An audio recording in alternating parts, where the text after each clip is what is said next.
नमस्कार दोस्तों मैं आपको अपने यूट्यूब चैनल मिश्रा क्लास में एक बार फिर से आप लोग को स्वागत करता हूं। दोस्तों मेरा नाम अवनीश मिश्रा। मैं आप लोग को क्लास 10th की मैथ पढ़ा रहा था। क्लास 10th की मैथ में हम लोगों ने जैसा कि मॉडल पेपर स्टार्ट किया है और मॉडल पेपर 3 हम लोग पढ़ रहे थे। 2 वीडियो आप लोग को अपलोड कर दिए हैं दोस्तों, वहां पर जाकर आप देखिएगा। तो आज ये मॉडल 3 का तीसरा वीडियो है। मैं मॉडल पेपर सेट उठा रहा हूँ, जो क्वेश्चन बहुत बढ़िया क्वेश्चन है और आप लोग को प्रॉब्लम होती है सॉल्व करने पर, ठीक है, उसी क्वेश्चन को हम करा रहे हैं। हमारा मतलब है कि आप लोग के बीच में ऐसे क्वेश्चन कराएं जो आपको दिक्कत होती है। नॉर्मल सारे क्वेश्चन तो जो सिंपल फॉर्म के होते हैं लगभग हो जाते हैं सारे बच्चे के, ठीक है। तो करा रहा हूँ, ऐसा नहीं कि वो नहीं करा रहा हूँ। आप मेरी वीडियो देखेंगे तो आपको वहाँ पर पूरी डिटेल में मैं बता रहा हूँ जरूरत पड़ने पर। तो आप पूरा वीडियो पूरा देखिएगा और इस वीडियो को भी अच्छे से देखिए और तैयारी करिए अपनी।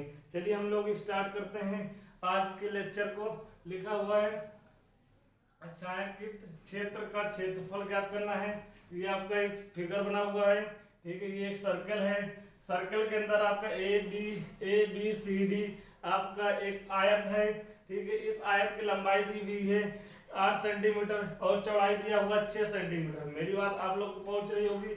आपको अगर ये नंबर नहीं दिख रहे होंगे, ठीक है, तो ये 8 सेंटीमीटर लंबाई है, 6 सेंटीमीटर आपका चौड़ाई है। तो छायांकित क्षेत्र का क्षेत्रफल ज्ञात करना है। यदि ए बी सी डी एक आयत है जिसकी भुजा 8 सेंटीमीटर और लंबाई 6 सेंटीमीटर है, ठीक है, मतलब लंबाई और चौड़ाई दिया हुआ है तथा ओ वृत्त का केंद्र है। अब यहाँ समझिएगा, ओ वृत्त का केंद्र है। जो ये आपका दिया हुआ है ये आपका वृत्त का केंद्र है, ठीक है।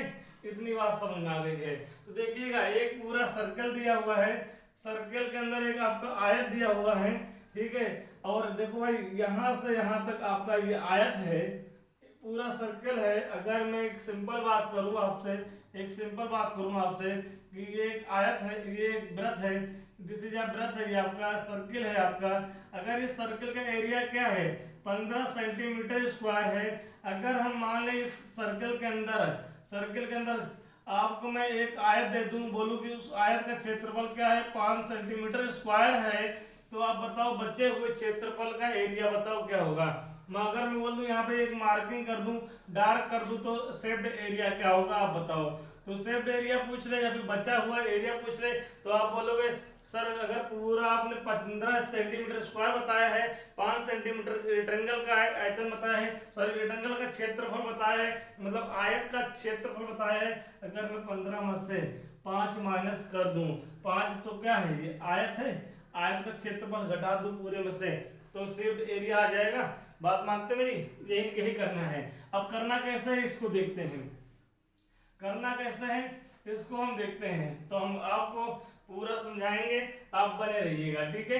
देखिए एक सर्कल है, मैं इस चित्र को थोड़ा सा बड़ा बनाता हूँ, ठीक है। और एक इसके यहाँ पर एक अंदर आयत है। मेरी बात को सुनिएगा, ये सीख लोगे तो बहुत अच्छी बात है, ठीक है। ये ए है, ये बी है, ये सी पॉइंट है, ये डी पॉइंट है, ठीक है। अब बोल रहे हैं कि ये दूरी आपकी दी हुई है 8 सेंटीमीटर, राइट। ये दूरी आपकी दी हुई है 6 सेंटीमीटर, राइट। और ये केंद्र यहाँ पर है, तो इस केंद्र से होकर जा रही है एक लाइन, क्या है ये आपका डीबी, क्या ये बिकड़ है, क्या ये बिकड़ है, ठीक है। ये आपका केंद्र ओ है, ठीक है, बिकड़ है। तो हम बिकड़ के बेस पे देखेंगे, ना कि सेंटर के बेस पे। पहले आप एक काम करो, बिकड़ के बेस पे आप देखो, तो आप बोलोगे सर जी यहाँ पर ये 90 डिग्री है, क्योंकि रेक्टेंगल की जो 4 भुजाएं होती हैं वो 4 कोण भी होते हैं, प्रत्येक कोण 90 डिग्री का होता है। रेक्टेंगल का एक थ्योरम है, ठीक है, प्रॉपर्टीज है, थ्योरम तो नहीं बोल सकते हैं, प्रॉपर्टी गुण है, ठीक है। रेक्टेंगल जब हम आयत पढ़ाया था तब आपको बताया था प्रत्येक कोण 90 डिग्री का होता है। 90 डिग्री अगर ये है तो 90 डिग्री जो है आपका वो त्रिभुज, वो समकोण त्रिभुज कहलाता है दोस्तों। क्या कहलाता है? समकोण त्रिभुज कहलाता है। समकोण त्रिभुज से पाइथागोरस थ्योरम लगा लो भाई। ये पता है, ये पता है, क्या कण नहीं आ पाएगा, ये क्या है 90 के सामने वाला, ये कण हो जाएगा, ये आपका आधार है, ओके, ये आपका लंब है, ठीक है। तो यहाँ से जब आप पाइथागोरस थ्योरम लगाओगे तो ये आपका 10 आ जाएगा, ठीक है। करके देख लो आप, परपेंडिकुलर हाइपोटेन्यूज का स्क्वायर बराबर हो जाता है perpendicular square plus base square, right.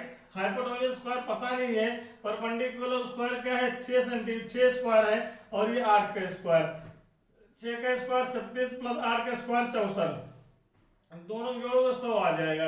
ये क्या हाइपोटेन्यूज मतलब कड़ है, बराबर कितना आ जाएगा 10, सॉरी ये कितना आ जाएगा 10 आ जाएगा। मेरी बात को मानते हो, ये कितना आएगा, ये 10 सेंटीमीटर आएगा। हाँ यहाँ तक क्लियर है। अब देखिए 10 सेंटीमीटर है, तो ये क्या है, अब इस वृत्त के लिए अब क्या करेंगे, वृत्त के लिए बोलेंगे, वृत्त के लिए। अब जो वृत्त के लिए देखोगे, ये आपका ये वाली लाइन डी से बी आप ध्यान दोगे, वृत्त के बिहाफ से डी से बी आप ध्यान दोगे, तो डी से बी क्या है, डी बी क्या है आपका व्यास है व्यास। तो त्रिज्या कितनी जाएगी, डीओ बराबर ओबी बराबर 5 सेंटीमीटर हो जाएगी, क्योंकि ये पूरा व्यास होता है 10 सेंटीमीटर, तो त्रिज्या आधी होती है व्यास की, पता है आपको। 10 का आधा कितना हो जाएगा, 5 हो जाएगा, 5 त्रिज्या हो जाएगी। त्रिज्या कितनी होगी, 5 सेंटीमीटर होगी, राइट 5 सेंटीमीटर। तो यहाँ से आपका एक बात समझ लीजिएगा, यहाँ से वृत्त का क्षेत्रफल निकालिए। यहाँ पर देखिएगा वृत्त का क्षेत्रफल, वृत्त का क्षेत्रफल का फॉर्मूला होता है पाई आर स्क्वायर, ठीक है। यहाँ से पाई की वैल्यू कितनी है 3.14 है, आर स्क्वायर मतलब 25 हो जाएगा, 5 का स्क्वायर, ठीक है। यहाँ से यार एक काम करो 25 लिख दो यहाँ पे, ठीक है। यहाँ तक समझ में आ गया। यहाँ से पॉइंट हटाओगे, डबल डी 0 बढ़ जाएगा, 100 बढ़ जाएगा, 25 से काट तो 25 कम 25 25 चौक 100 हो जाएगा। फिर एक काम करते हैं, कितना आ जाएगा यहाँ पर 3 से 4 को डिवाइड करोगे 3 1 4 में, तो 4 8 जा 4 7 जा 28, 3 कैरी हो जाएगा, 4 4 9 जा 36 होगा, 4 8 जा 32 हो जाएगा, 2 कैरी होगा, पॉइंट लगाओगे 0 बढ़ जाओगे, कितना आ जाएगा 78.5 आ जाएगा। ये आपका इस सर्कल का टोटल एरिया आ गया 78.5 आ गया। तो मैं इस चीज को मिटा देता हूँ, यहाँ तक तो समझ में आ गया है, इस चीज को मैं मिटा देता हूँ, आपको समझ में जरूर आया होगा, ये हम जानते हैं, ठीक है। तो यहाँ तक आ गया है वृत्त का क्षेत्रफल। अब हम क्या करेंगे, आयत का क्षेत्रफल निकालेंगे। आयत का क्षेत्रफल निकालेंगे तो आयत का क्षेत्रफल लंबाई गुणे चौड़ाई होता है। लंबाई कितनी 8 है, चौड़ाई कितनी 6 है, कितना आ जाएगा 40 सेंटीमीटर स्क्वायर आएगा, सेंटीमीटर स्क्वायर इसको भी लिख दीजिएगा, ठीक है। अब लिखना है, अब हमने बताया था छायांकित मतलब जो शेप्ड एरिया निकालना है, जिसमें आपने पॉलिश मारी है, शेप्ड किया है, वो एरिया निकालना है। तो टोटल एरिया में से आप सर्कल आप आयत का क्षेत्रफल माइनस कर दोगे तो आपका निकल आएगा। तो यहाँ पे लिखिएगा छायांकित क्षेत्र का क्षेत्रफल क्या होगा, क्षेत्रफल, ठीक है, क्या होगा। तो यहाँ पर क्या हो जाएगा, टोटल एरिया 78.5 माइनस का 40, ठीक है, सेंटीमीटर स्क्वायर। तो 40 में से आप 78 में से 40 माइनस करो तो 38 आएगा, तो कितना आएगा 38.5 आ जाएगा। देख लीजिएगा 78.5 में 40.0 माइनस कर दो 583, कितना आ जाएगा 78.5 सेंटीमीटर स्क्वायर आएगा। तो दोस्तों इसका आंसर यही होगा, आपका 38.5 सेंटीमीटर स्क्वायर हो जाएगा। तो आप इसको नोट कर लीजिए।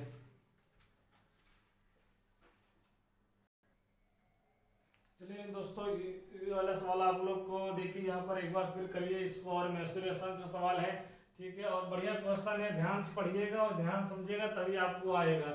लिखा हुआ 6 मीटर चौड़ी और 1.5 मीटर गहरी एक नहर है, ठीक है, एक नहर है, नहर की लंबाई दिया हुआ है, मतलब लंबाई तो नहीं कह सकते, चौड़ाई दिया हुआ है, और गहरी मतलब कि वहां पर गहराई दी हुई है, ठीक है। तो दिया हुआ है, नहर की चौड़ाई दी हुई है 6 मीटर और गहराई 1.5 मीटर दिया हुआ है, ठीक है। नहर में जो पानी की चाल है, ये मान लेते हैं नहर है, ठीक है, पहले आप समझ लो ये नहर है, ठीक है। नहर की जो आपकी चौड़ाई है, ठीक है, 6 मीटर है, ठीक है, नहर की चौड़ाई, इतनी बात समझ में आ गई। गहराई, जो नहर की गहराई है आपकी यहाँ पर, ठीक है, कितना दिया हुआ है 1.5 मीटर दिया हुआ है, ठीक है, यहाँ तक बात समझ में आ गई है। अब ये नहर है, नहर में जो पानी बह रहा है, नहर में जो पानी बह रहा है, इमेजिन करो नहर में जो पानी बह रहा है, पानी की जो चाल है कितना बह रहा है आपका 10 किलोमीटर प्रति घंटे की रफ्तार से बह रहा है। पानी की चाल कितनी बह रही है 10 किलोमीटर प्रति घंटे की रफ्तार से। तो हम ये कह सकते हैं कि एक घंटे में पानी कितनी दूरी तय कर रहा है 10 किलोमीटर। मान लेते हैं ये पाइप है, पाइप से जो पानी निकल रहा है, ठीक है, एक घंटे में कितना निकल रहा है 10 किलोमीटर निकल रहा है, ठीक है। और 10 किलोमीटर यहाँ से यहाँ तक निकल रहा है, राइट। यहाँ से निकला पानी और यहाँ तक पहुँच गया। यहाँ जमीन है, ठीक है, यहाँ पे पानी गिर रहा है, यहाँ निकला यहाँ पहुँच गया, यहाँ निकला यहाँ निकला यहाँ तक। तो यहाँ से यहाँ तक की जो दूरी होती है उसको हम h लेते हैं, ठीक है, ऊंचाई लेते हैं, ठीक है। तो ऊंचाई यहाँ पर, ठीक है, आपको बात समझ में आ गई है, बात समझ में आ गई है। तो पहले आप एक काम करते हैं, चाल दिया हुआ है 10 किलोमीटर प्रति घंटा, ठीक है। तो एक घंटे में कितना डिस्टेंस, कितनी दूरी तय की 10 किलोमीटर तय की है दूरी, डिस्टेंस, ठीक है। एक घंटा में हमें क्या चाहिए 30 मिनट में यह नहर कितने क्षेत्रफल की सिंचाई कर पाएगी 30 मिनट में। टाइम कितना 30 मिनट में, लेकिन जो हम कर रहे हैं यहाँ पर 1 घंटा कर रहे हैं, मतलब गलत है। हम यहाँ पे मुझे जो टाइम लेना है वो 30 मिनट का लेना है। तो 1 घंटे में कितने मिनट होते हैं 60 मिनट होते हैं, राइट। और ये जो आपके 10 दिया हुआ है किलोमीटर की कोई बात ही नहीं हो रही है, बात किसकी हो रही है मीटर और मीटर की। हमको पता है कि 1 किलोमीटर में कितने मीटर होते हैं, तो 1000 मीटर होता है गाइस, ठीक है। तो किलोमीटर को पहले मीटर में कन्वर्ट करेंगे, तो 1000 से हम क्या करेंगे मल्टीप्लाई करेंगे तो मीटर हो जाएगा। तो 60 मिनट बराबर 10,000, ठीक है, 10,000 मीटर हो जाएगा, ठीक है। यहाँ तक बात समझ में आ गई आपको, यहाँ तक बात आपको समझ में आ गई है। मतलब समय लेता है 60 मिनट और डिस्टेंस दूरी तय कर लेता 10,000 मीटर में। यहाँ तक हमें कितना चाहिए, हमें दोस्तों यहाँ पे 30 मिनट चाहिए। तो क्या देख रहे हो ये 30 का डबल है, हम इसको आधा कर दें, 2 से डिवाइड कर दो।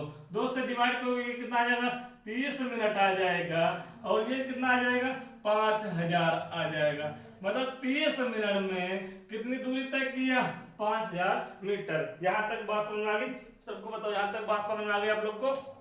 फिर से देख लो, एक नहर है, नहर की जो चौड़ाई दी हुई है 6 मीटर दी हुई है, और नहर की जो गहरी है, नहर गहरी मतलब समझ रहे हो जैसे 3 फुट होता है 4 फुट होता है, मतलब लैंड से पानी से लैंड की जो गहराई होती है उसकी बात कर रहा है। तो यहाँ पर गहरी की मतलब समझ गए कितना गहरा है पानी, ठीक है। नहर तो 1.5 मीटर गहरा है, ठीक है।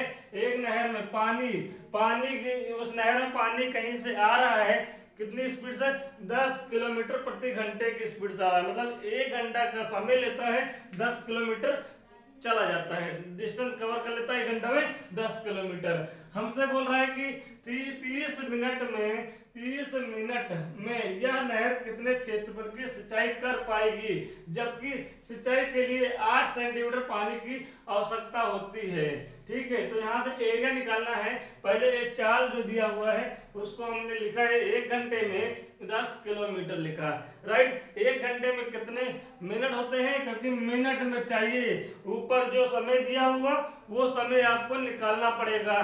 तो 1 घंटे में 60 मिनट होते हैं, 60 मिनट में हम कन्वर्ट करेंगे। और यहाँ पर किलोमीटर दूरी दी हुई है, 10 किलोमीटर दिया हुआ है, और जितने यूनिट हमारे पास है वो मीटर में है।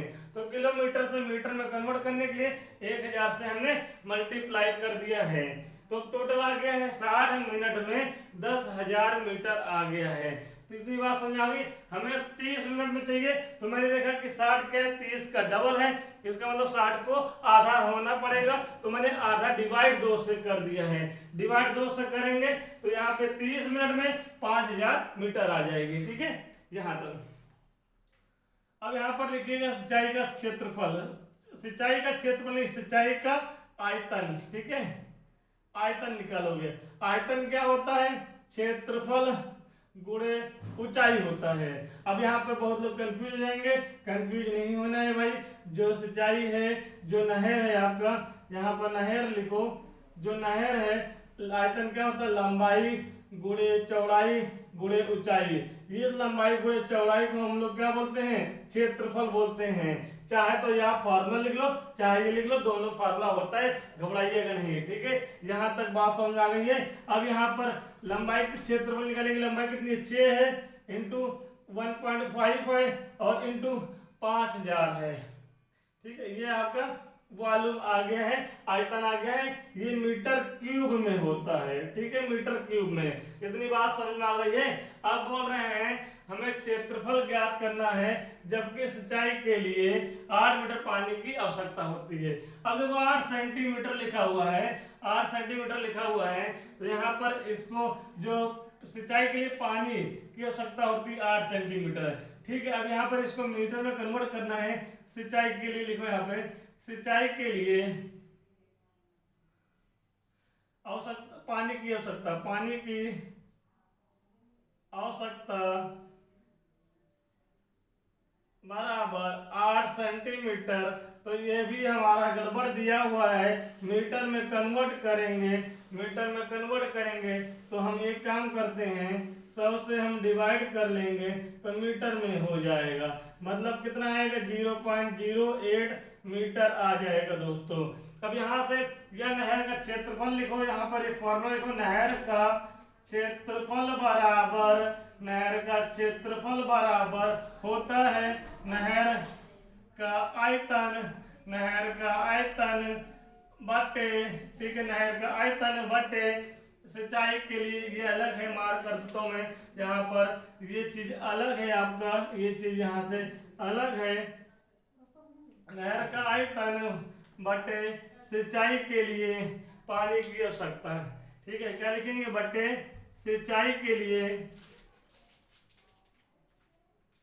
पानी की आवश्यकता, ठीक है। ये फॉर्मूला है। अब यहाँ से देख रहे हो क्षेत्रफल आता है मीटर स्क्वायर में, क्षेत्रफल आता है मीटर स्क्वायर में, आयतन रखोगे मीटर क्यूब रखोगे, बटे रखोगे 0.08 मीटर रखोगे, तो मीटर क्यूब से मीटर काटोगे मीटर स्क्वायर आएगा, वही हमारा क्या होगा, क्षेत्रफल होगा, ठीक है। नहर का आयतन आपका 6 गुणे 1.5 इंटू 5000 मीटर क्यूब, और यहाँ पे क्या है 0.08 मीटर है।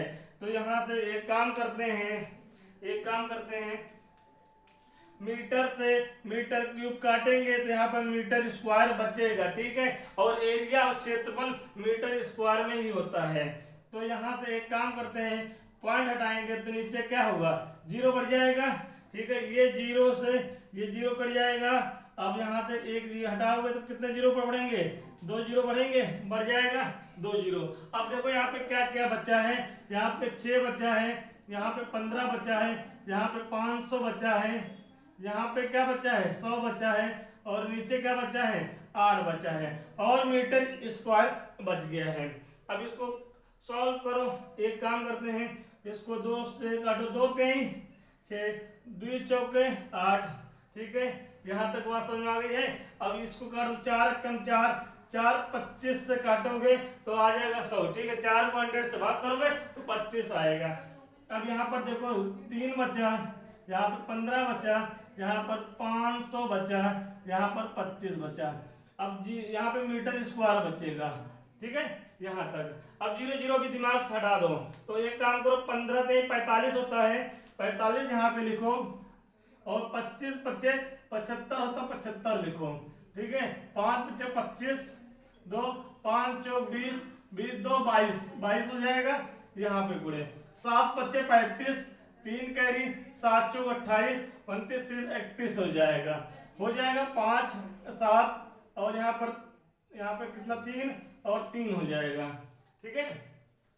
अच्छा देखिए 25, इससे देखिए यहाँ पे आज मल्टीपल 2 बार गलती हुआ है। एक बार 25 25 तो 25 होता है, ठीक है। एक बार इससे पहले जो क्वेश्चन आप लोग कराए थे वहां पर भी आप लोग सही कर लीजिएगा। वहां पे हमने जो आय का क्षेत्रफल लिखा था 8 गुणे 6, तो 8 6 48 होता है, 8 6 48 होता है, लेकिन मैंने वहां पर 8 गुणे 6 बराबर लिख दिया 40।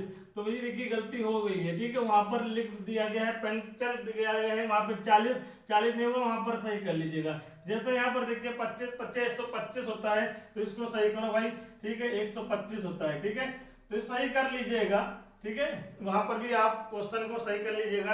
48 लिखा जाएगा, आप 78.5 में से 48 माइनस करोगे, ठीक है, तब आंसर आएगा आपको।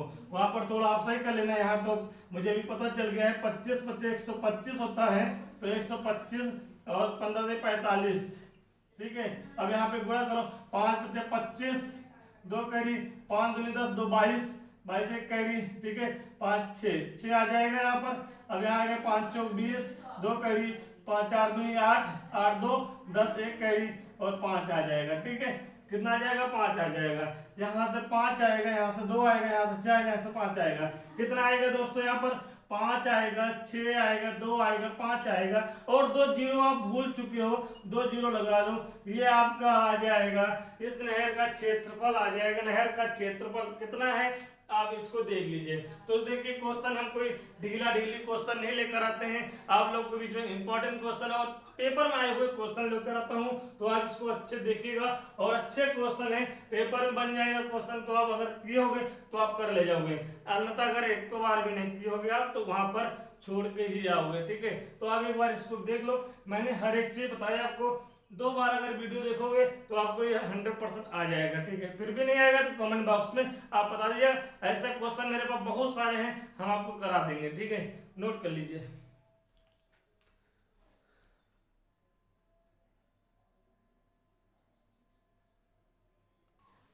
चलिए तीसरा क्वेश्चन आप लोग, चौथा क्वेश्चन है आपका, ठीक है। निम्न बारम बटन का बहुलक ज्ञात कीजिए, ठीक है। तो हम लोग करते हैं इसको, एक बार आप लोग भी देखिएगा, ठीक है। यहाँ पर अब बहुलक ज्ञात करना है, ठीक है। बहुलक को हम लोग इंग्लिश में बोलते हैं मोड, ठीक है, मोड बोलते हैं इंग्लिश में। बहुलक को क्या बोलते हैं इंग्लिश में? मोड बोलते हैं। तो मोड बराबर होता है आपका, फॉर्मूला नोट कर लीजिए। मोड बराबर होता है L प्लस ब्रैकेट में F1 माइनस F0, ब्रैकेट में अपॉन 2F1 माइनस का F0 माइनस का F2, ठीक है। ये ब्रैकेट में बंद होगा, मल्टीप्लाई H होता है। अभी हम आपको सारी डिटेल यहाँ पे बता देंगे, एक ही बार आपको देखना है, बाकी क्वेश्चन कैसा भी आ जाएगा आप वहाँ कर ले जाओगे। एक ही बार आपको इस चीज को यहाँ पर देखना है, ठीक है, एक ही बार आपको देखना है। तो यहाँ पर देखिएगा, इसको हम बीच में लिखेंगे, ठीक है, बीच में लिखूंगा L प्लस। अब यहाँ देखिएगा, मेरी बात को ध्यान देखिएगा, बहुलक निकालने के लिए अगर टेबल दी होगी तो सबसे पहले हमें क्या ज्ञात करना है? सीधी बात ज्ञात करनी है कि जो बारंबारता जो नीचे वाले नंबर दिए हैं सबसे ज्यादा कहाँ है? सबसे बड़ा लिखो भाई, सबसे बड़ा नंबर कौन सा है? 8 है क्या? 10 है क्या? 12 है क्या? मतलब नंबर आपको बड़ा नंबर नहीं पहचान पाओगे। सबसे बड़ा नंबर कौन सा है? बोलोगे सर 16 है, वो 16 को आप मार्क कर लो या तो आप दिमाग में रख लो। क्या है? सबसे बड़ा जो नंबर होगा 16 होगा। 16 के लिए क्या लिखा हुआ? 30 और 40 के बीच में कितने नंबर हैं? 16 हैं, ठीक है। अब यहाँ तक लिख लीजिएगा, ये जो 16 है। अब यहाँ पर देखिए डिफरेंस है, जो डिफरेंस आएगा, डिफरेंस चाहे यहाँ चेक कर लो, चाहे यहाँ पे चेक कर लो, चाहे हर जगह चेक कर लो, डिफरेंस कितना मिल रहा है? 10 का मिल रहा है। अगर ये डिफरेंस 10 है तो इसको हम लोग क्या बोलते हैं? H बोलते हैं, ठीक है, H बोलते हैं। तो यहाँ पर हम लिख देते हैं H बराबर कितना? 10। H की वैल्यू समझ में आ गई? H क्या होगा? जो आपका डिफरेंस होगा, जो आपका डिफरेंस होगा दो नंबर के बीच में कितना डिफरेंस है वही होगा। और डिफरेंस हमेशा याद रखिएगा बराबर होंगे, ऐसे क्वेश्चन में डिफरेंस बराबर होंगे, ठीक है। नहीं बराबर होंगे उसके लिए फिर हम करेंगे, ठीक है। डिफरेंस हमारा बराबर, H आ गया आपके पास, H आ गया है। यहाँ तक आपको बात समझ में आ गई है, ठीक है। अब देखिएगा, अब जो आपने पकड़ा है इसको, जो आपने पकड़ा है, मैंने कहा कि सबसे बड़ा कौन सा है? बोलो 16 है। 16 के ऊपर क्या है? 30 और 40 है। जो ये 30 है ये हमारा हमेशा L होता है, एल बराबर कितना मिल गया, 30 मिल गया।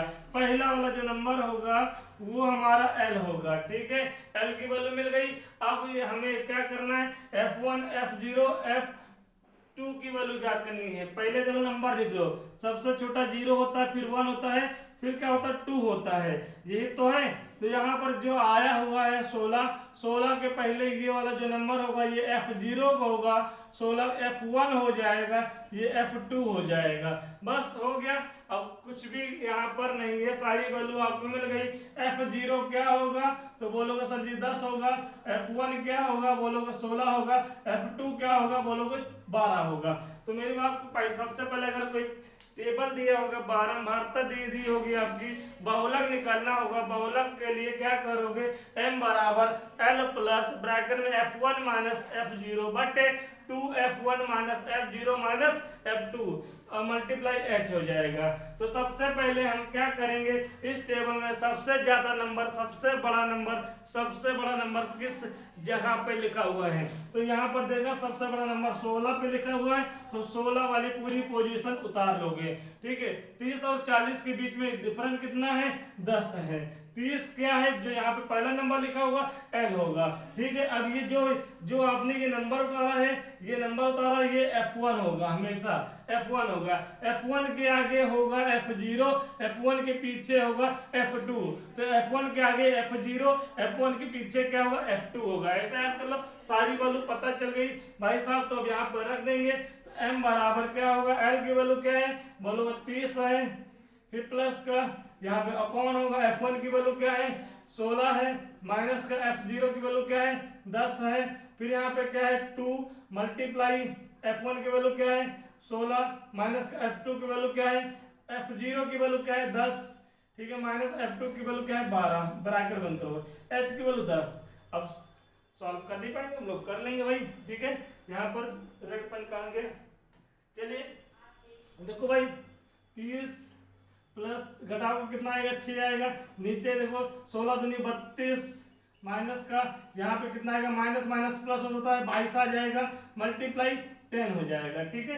यहाँ तक आपको, तो यहाँ 30 आएगा, यहाँ पे 6 अपॉन यहाँ पे कितना आएगा 10 आएगा, यहाँ पे गुणे 10, 10 से 10 कट जाएगा, 30 प्लस 6 बचेगा और कितना आ जाएगा 36 आ जाएगा।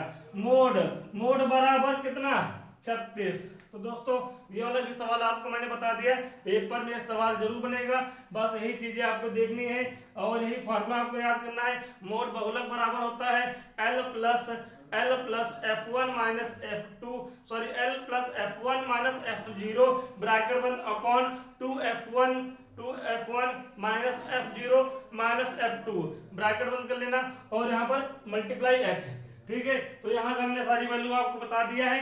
सबसे पहले क्या करना है, बड़ी संख्या लिखनी है, बड़ी संख्या 6 है तो पूरा उतार लो आप यहाँ पर, ठीक है, पूरा उतार लोगे।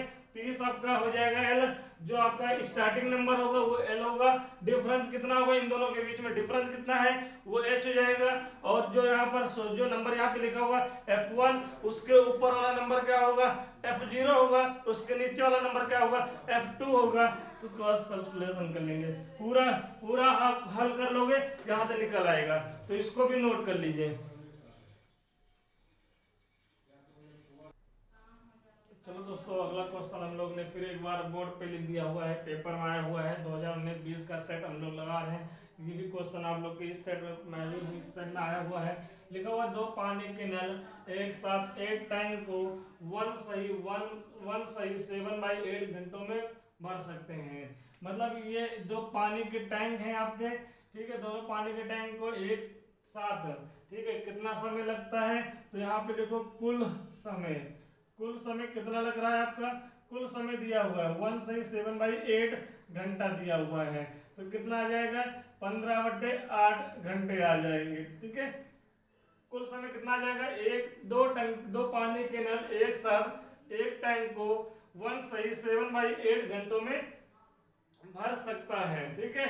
बड़े व्यास वाला नल, अब बड़े व्यास वाला नल और छोटे व्यास वाले नल का कंपेयर कर रहा है। तो पहले एक काम करते, पहले आप समझ लो कहाँ पे क्या होता है। देखिएगा ये क्या है, बड़ा व्यास का है, ये क्या है छोटा व्यास है, ठीक है। ये आपका नल की टोटी का बाहरी हिस्सा है, ठीक है, जो आप टोटी लगाते हो टोटी खोलते हो तो पानी गिरता है, उसका बाहरी हिस्सा है, ठीक है ये। तो जितना देखो भाई, जितना ज्यादा एरिया होगा, जितना ज्यादा ये जगह होगा, ठीक है। अब यहाँ से पानी निकलेगा, ठीक है। अब यहाँ मान लो इसमें पानी निकलेगा, तो बताइए किसमें पानी तेज रफ्तार से निकलेगा। आप बता सकते हो, जिसका एरिया कम होगा उसमें पानी तेज रफ्तार से निकलेगा, ठीक है। अगर मान लेते हैं एक पतला पाइप लेकर आओ आप इतनी बड़ी, और एक चौड़ा पाइप लेकर आओ, ठीक है, तो यहाँ से जब पानी आप इस पाइप से निकालोगे तो पानी बहुत तेज निकलेगा, ठीक है, क्योंकि एरिया कम है, प्रेशर ज्यादा है, ठीक है। यहाँ पर क्या है, यहाँ पर एरिया ज्यादा हो गया, ठीक है, यहाँ पर एरिया क्या है, ज्यादा हो गया, प्रेशर कम हो गया। प्रेशर यहाँ पर ज्यादा है, प्रेशर ज्यादा है, और यहाँ पर एरिया कम है, ठीक है। यहाँ पर एरिया ज्यादा है, प्रेशर कम है, ठीक है। तो समझ लो पानी यहाँ निकलेगा और ज्यादा दूर नहीं जाएगा, यहीं पे जाएगा, ठीक है। ये कंप्रोमाइज होती है, ठीक है, यहाँ तक। इसलिए पतले पानी से पानी बहुत तेज बहुत दूर तक जाता है, क्योंकि पानी उतने लेवल से आएगा, उतने लेवल से आएगा। पतले पानी पानी फेंकोगे तो बहुत दूर जाएगा, मोटा पाइप लेकर आओगे पानी फेंकोगे तो पानी कम दूर जाएगा, ठीक है। ये आपको पता होगा, ठीक है, यहाँ तक। और अगर पढ़ना है तो और एक चीज हम बता देते हैं आपको, ठीक है। यहाँ पर साइंस का जब आप पढ़ोगे साइंस में, तो एरिया बराबर होता है पाई आर स्क्वायर, ठीक है, और डी बराबर होता है 2 पाई के। डी बराबर क्या है, व्यास बराबर होता है 2 पाई 2 आर के, आर लिखा हुआ पाई बोल रहा हूँ, 2 आर के होता है, ठीक है। यहाँ तक बात समझ में आ गई है। अब यहाँ से देखो ये कांस्टेंट वैल्यू होता है, तो A direct proportional R square के, ठीक है। A direct proportional R square के, स्क्वायर हटाओगे तो अंडर रूट ए हो जाएगा, A under root A direct proportional R के, ठीक है। अब जितना ज्यादा त्रिज्या बढ़ाओगे, जितना त्रिज्या मान लो त्रिज्या आपने बढ़ा दिया है 4, ठीक है, त्रिज्या आपने बढ़ा दिया 4 सेंटीमीटर, त्रिज्या 4 सेंटीमीटर है, तो ए अंडर रूट हटेगा तो 4 का स्क्वायर हो जाएगा। त्रिज्या के बढ़ने पर एरिया कितना हो गया, बढ़ गया कि नहीं बढ़ गया, बढ़ गया, मतलब कितना बढ़ गया, उसका स्क्वायर बढ़ गया। भाई आर है, त्रिज्या को आर बढ़ाए हैं तो यहाँ पे 4 लिखोगे, 4 बढ़ाए तो यहाँ पे 4 लिखोगे, तो यहाँ पे स्क्वायर है तो कितना हो जाएगा, 4 का स्क्वायर 16 हो जाएगा, ठीक है। यहाँ पर तो सिंपल बात आपको सिर्फ ये समझना है कि देखो भाई, बड़ा व्यास वाला जो होगा सिरा, अब लिखा हुआ है बड़े व्यास वाला नल टैंक को भरने में कम व्यास वाले नल से 2 घंटे समय लेता है, ठीक है। यहाँ पर तो यहाँ पर आपको सिर्फ एक काम करना है, यहाँ पर 2 घंटे कम समय ले रहा है। अब बड़े वाला जो व्यास वाला नल है पता नहीं कितना घंटा ले रहा है, छोटा वाला कितना ले रहा है कुछ भी नहीं पता है। जब कुछ भी नहीं पता है लेकिन ये पता है कि 2 घंटे कम समय लेता है, तो आप क्या कंपेयर, यहाँ पे सबसे लास्ट में कौन सी वैल्यू आ रही है, जब 2 लोग कंपेयर होती है जो यहाँ पे लिखा होता है उसी को पकड़ते हैं। ये हमेशा याद रखिएगा, कम व्यास वाला मतलब छोटे व्यास वाला नल पानी को x घंटे में भर देता है, ये लिखोगे, ठीक है। माना छोटे व्यास वाला नल पानी को x घंटे में भर देता है, तो छोटे व्यास वाला अगर x घंटे में भर रहा है तो बड़ा व्यास वाला घंटा कितना लेगा भाई, 2 घंटे कम लेता है ना, इससे 2 घंटा कम लेगा। तो बड़ा व्यास वाला नल पानी को x-2 घंटे में भर देगा। बात समझ में आ गई है, क्योंकि लिखा हुआ है 2 घंटे कम समय लेता है। अगर छोटा नल आपका 12 घंटे में भर रहा है पानी को, तो बड़ा वाला कितना भरेगा, आपका 2 घंटा कम कर दो 10 घंटे में भर देगा, ठीक है। 2 घंटे कम समय लेता है। तो प्रत्येक नल द्वारा अलग से टैंक को भरने में समय ज्ञात कीजिए। तो यहाँ देखिएगा टोटल समय दिया हुआ है, एक फॉर्मूला लिख लीजिएगा यहाँ पर, ठीक है। 1 ये फॉर्मूला लिख लीजिए। इससे क्वेश्चन के लिए फॉर्मूला लिखिए 1 टोटल समय, टोटल टाइम बराबर 1 स्मॉलर टाइम, ठीक है। 1 smaller time T1, smaller time को छोटे वाले व्यास को छोटा वाला टाइम जो है T1 मान लिया, अपॉन 1/T2। ये फॉर्मूला याद कर लीजिएगा, फॉर्मूला लिख लीजिए, ठीक है। यहाँ पर तो हम एक काम करेंगे, इसको सॉल्व करते हैं आपके आगे, ठीक है। मार्कर चेंज कर लिया भाई। तो सॉल्व करते 1 टोटल टाइम कितना है 15/8 है ना 15/8 बराबर 1/T1 कितना है x है प्लस का T2 कितना है x-2 है। ठीक है ये आपका दो टाइम है आपका, दोनों टाइम को ऐड करोगे टोटल टाइम आएगा। तो ये आपका फॉर्मूला याद कर लीजिएगा, फॉर्मूला नोट कर लीजिएगा। ठीक है कुछ नहीं और डिटेल में समझा सकते थे लेकिन उतना फायदा नहीं है, आप इतना देख लीजिए कुल समय दिया हुआ है। ठीक है यहाँ पर छोटे व्यास का हमने मान लिया है x, क्योंकि लास्ट में बोल रहा है कि बड़े व्यास वाला नल जो है टैंक को भरने में कम व्यास वाले नल से 2 घंटा कम समय लगता है। अगर कम व्यास वाला जो नल है वो अगर x घंटे में भर रहा है तो बड़ा वाला व्यास वाला नल क्या होगा x-2 2 घंटे कम, मतलब अगर ये 12 घंटे में भर रहा है तो बड़ा वाला कितने में भरेगा 2 घंटे में भरेगा। ठीक है यहाँ तक ठीक है यहाँ तक आपको समझ आ गया। अब इसको सॉल्व करिए 8 ऊपर जाएगा 15 नीचे आएगा। ठीक है यहाँ पर 1/x प्लस का 1/x-2 आएगा। ठीक है तो मैं थोड़ा ऊपर लिखता हूँ यहाँ पर मैं इस चीज को यहाँ पर एलसीएम लेते हैं। एलसीएम क्या आएगा x-2 आएगा, ऊपर जाएगा x-2 प्लस का x बराबर कितना हो जाएगा 8/15 हो जाएगा। ठीक है यहाँ तक आपको समझ आ गया। तो यहाँ से एक काम करते हैं 2x माइनस का 2/x² और माइनस का 2x बराबर 8/15। ठीक है यहाँ तक बात समझ आ गई। x और x जुड़ जाएगा 2x माइनस का 2, हम ऊपर से 2 कॉमन ले सकते हैं तो x-1 बचेगा, नीचे से x² माइनस का 2x बराबर 8/15। ठीक है 2 से काटोगे 4 में। ठीक है और क्रॉस मल्टीपल कर देंगे तो यहाँ से 15 आएगा x-1 के साथ, यहाँ पे 4x² माइनस का 2x आ जाएगा। ठीक है x² माइनस का 2x आएगा। अब वहां से दोस्तों मैं इधर लिख रहा हूँ क्या है 15 को अंदर भेज दो तो 15x माइनस का 15 आएगा। ओके यहाँ पर 4x² माइनस का 4 दूनी 8x आ जाएगा। यहाँ तक बात समझ आ गई है। अब देखो यहाँ पर हम पूरे को उधर लेकर जाते हैं तो यहाँ पे 0 बचेगा, 4x² अपनी जगह पे है, 8x अपनी जगह पे है, 15x इधर आएगा तो माइनस का 15x आएगा और यहाँ पे प्लस का 15 आ जाएगा। तो 0 बराबर 4x² माइनस का 15 23x प्लस का 15। ठीक है तो मैं इसको थोड़ा सीधा लिख देता हूँ 4x² माइनस का 23x प्लस का 15 बराबर 0। अब क्या करोगे 15 को 4 से मल्टीप्लाई करोगे, पहले 15 चौके 60। ठीक है अब 60 के हम प्राइम फैक्टर करेंगे 2 से 30, 2 से 15, ठीक है 3 से 5, 5 से 1। अब देखो भाई ऐसे नंबर में तोड़ो आपका 15 15 दूनी 30 30 दूनी 60, हमें 23 लाना है, 23 कैसे आएगा। ठीक है 2 दूनी 4 4 और 15 नहीं आएगा और 2 दूनी 4 4 3 12 12 और 5 12 पंचे 60 नहीं आएगा क्योंकि 12 और 5 को जोड़ो तो 23 नहीं आएगा ना। तो आप 5 दूनी 10 10 और 3 दूनी 6। ठीक है आ रहा है।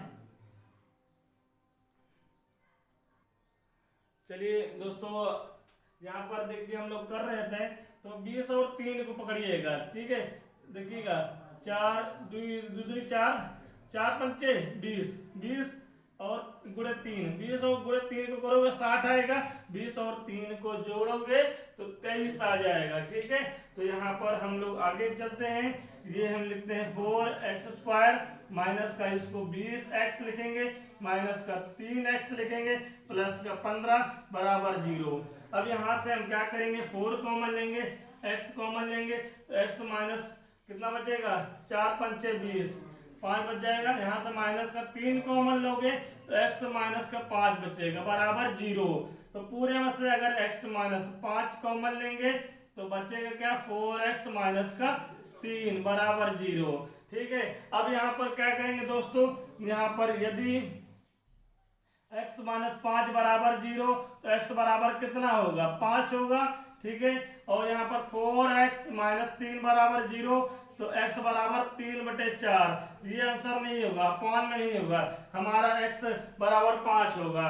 तो हम हम कह सकते हैं कि छोटे व्यास वाला जो नल है पानी को कितने घंटे में कर रहा था, x घंटे में कर रहा था, आपने माना था, तो कितने एक्चुअल में कितने घंटे में कर रहा है, 5 घंटे में। ये छोटे T1 की वैल्यू आ गई, छोटे नल की वैल्यू कितनी आ गई, 5 घंटे में पानी को मान लो क्या कर रहा था, पानी को भर रहा था, ठीक है, भर रहा था पानी को। तो T2 बड़ा वाला जो नल है वो कितने घंटे में, x की जगह रखो 5, 5 में 2 कितना आ जाएगा, 3 आ जाएगा, देखो, ठीक है, ये आपका आंसर है। तो दोस्तों इसको समझ लीजिएगा और इसको कर लीजिएगा, बहुत अच्छा सवाल है। डायरेक्ट अगर आपको समझना नहीं है तो फार्मूला याद कर लीजिएगा, फार्मूला ऐसे ही अप्लाई होगा, ठीक है, जैसा मैंने लिखा है कैलकुलेशन ऐसे ही होगा। और आप एक बार 2 बार वीडियो देखोगे अच्छे से समझ में आ जाएगा, क्वेश्चन अच्छे हैं। कल भी हम लोग ऐसे क्वेश्चन के साथ आप लोग के बीच में आएंगे और क्लास अगर पूरी देखेंगे तो आपको समझ में आएगा। तो भैया लाइक और कमेंट जरूर कर दीजिएगा, चैनल को सब्सक्राइब भी कर लीजिएगा, ठीक है, थैंक यू।